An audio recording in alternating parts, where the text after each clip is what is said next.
काम से बचने के लिए मैं घर से भागा और यहाँ मैंने देखा कि ज्वालामुखी फटा हुआ है और उसे फाड़ने वाला कोई और नहीं, स्वयं डोगेश भाई है। अपने पद से इस्तीफा देने के बाद धर्मेंद्र प्रधान ने नाम बदलकर प्रधान धर्म कर लिया और कुछ लोगों को चुभ रहे थे, इसीलिए साथ में कांटा भी लिख दिया। रेगिस्तान के जहाज रेगिस्तान छोड़कर हरियाली में आ पहुंचे और मुझे समझ नहीं आया अब इनको क्या बोलूं। तभी उनका लीडर बोला, ये चचा अपनी तराजू पर नीले और काले कैन को तोल रहे थे और मेरे हिसाब से दोनों का वजन बराबर था। किसी बड़े आदमी के जन्मदिन के लिए यहाँ बहुत बड़ा गिफ्ट पैक करके रखा हुआ था।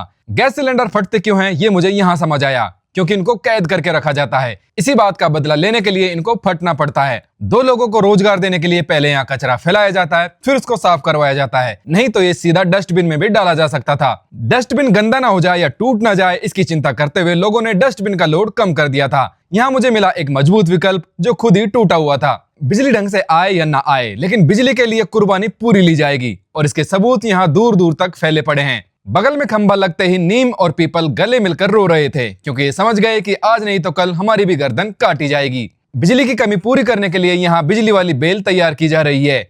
कोई जानवर इससे चिपक कर मर जाएगा तो समझ लीजिए प्रयोग सफल हो गया। इस बगुले को धारा 376 का कोई डर नहीं था, इसीलिए महिला को काफी देर से घूरे जा रहा था। शायद इसके घर में कोई नेता होगा।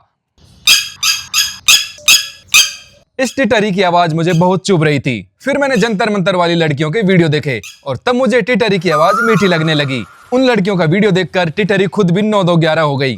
इस कुतिया से मैंने पूछा कि नेता अपने वादों से कैसे भागते हैं, तो देखिए उसने कितना अच्छे से बताया। चिड़िया और कबूतरी लुका छिपी खेल रहे थे। चिड़िया ढूंढ नहीं पाई, लेकिन मेरी आंखों से कबूतरी बच नहीं पाई। सूरज को रोशनी दिखाना क्या होता है वो मुझे यहाँ समझ आया। कहते हैं पूत के पांव पालने में दिखते हैं, लेकिन इसके पांव जब देखो तब कीचड़ में ही दिखते हैं। ये भैंस मन ही मन बड़बड़ा रही थी। जब इसका कारण पूछा तो बोली कि इसकी बेटी ने अगले पांव की जुराब खो दी है और ज्यादा केमिकल का यूज करने से बचपन में ही माथे के बाल सफेद हो गए हैं।